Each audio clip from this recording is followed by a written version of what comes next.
afternoon, Tiffany here with Let's Sew, and I have a lot of little tips for you today. So you get a 3-for-1 deal today. First thing I am going to show you is our petite press. Now, why I'm showing you this is because this is an amazing teeny tiny little iron, and as you can see, it is right here, itty bitty. I already have it heated up so you can see how powerful this little guy is whenever I am here to be able to press out my small little fold. Now, why am I showing you this? Well, this little guy, look at that. Look how nice he comes out. This little guy is going to come in handy when we are showing you our paper piecing. So this is our little pineapple quilt block foundation paper.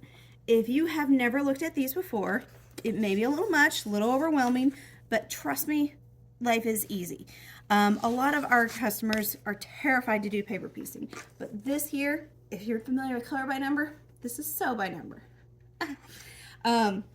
You can see all my lines are nice and perfect. Everything got lined up just straight. You just read what it does tell you. Put your fabric on here, then you're going to put number 2, and then you're going to stitch on that line.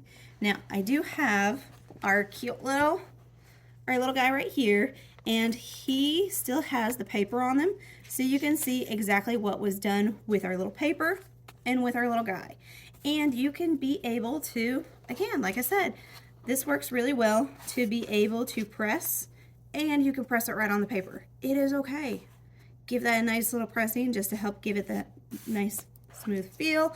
And as you can see, now I'm showing you those two guys so I can show you this as well.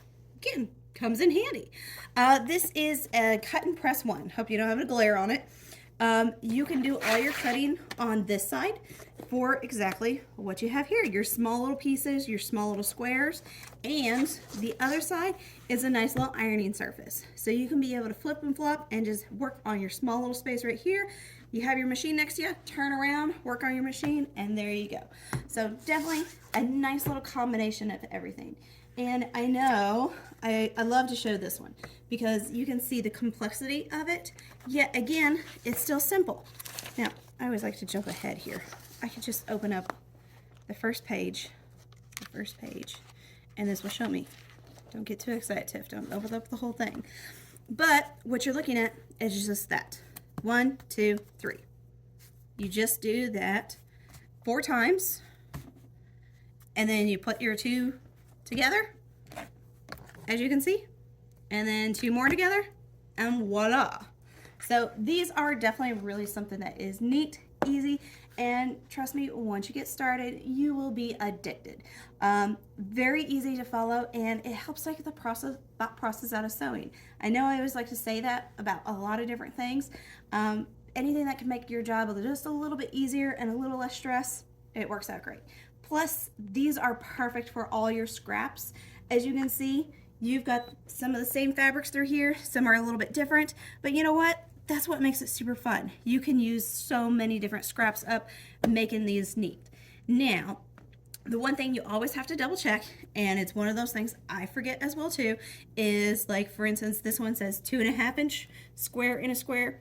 It's 3-inch square unfinished, and it finishes to a 2.5 inch. So always keep that in mind of what size do you want it to look like when you're finished, or what size are you wanting to, start with. So don't forget those little features when you are looking at these. Well, this kind of shows you a little bit more about it. If you have any more questions, feel free to come in, check them out.